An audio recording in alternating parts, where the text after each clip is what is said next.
Shortly after 4 p.m., we received a 911 call in the residence on Bridgewalk Drive in Fishhawk. And it was in reference to a shooting. When deputies arrived on scene, they arrived here within 5 minutes, and they found a teenager with a gunshot wound to his upper body. EMS was immediately summoned to the scene and transported him to a local hospital, but unfortunately he passed away.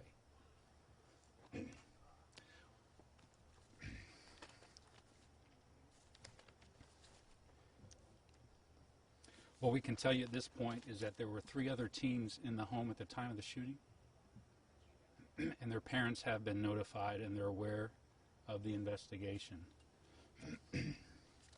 This home is a home to a Tampa police officer, and Chief Dugan with Tampa Police is aware of the investigation going on tonight.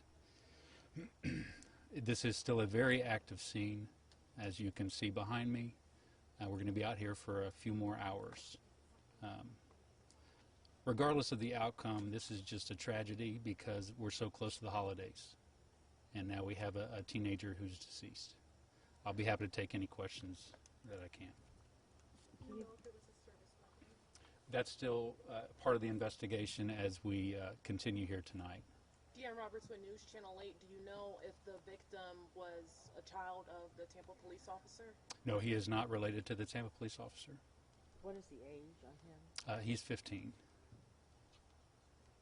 Clearly you can hear in your voice that this is, affecting you.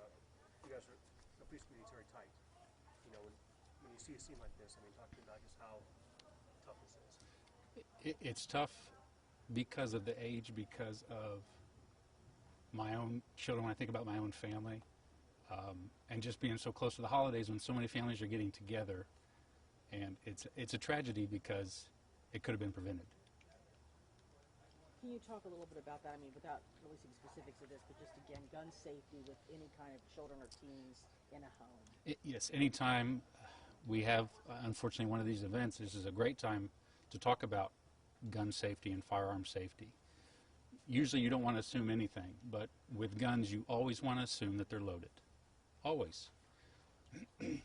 And it's a really good time to talk with your children if they come across a gun, to not handle it and to let somebody know and just assume it's loaded. And it's also a good reminder to make sure that we're securing our weapons in our home. It's your right to have a gun in your home, but we also need to secure that. Were there any adults in the home when the teens were there? No, there were a total of 4 teens in the home, but there were no adults in the home at the time. Do you believe that this was accidental at this time? Can you speak to that? It's still far too early in the investigation. Obviously, an accident is one angle to look at. Do you know the ages of the person who shot the gun and the age of the person who shot? So the age range is going to be 15 to 16 years old for the 4 teens in the home. Any other questions?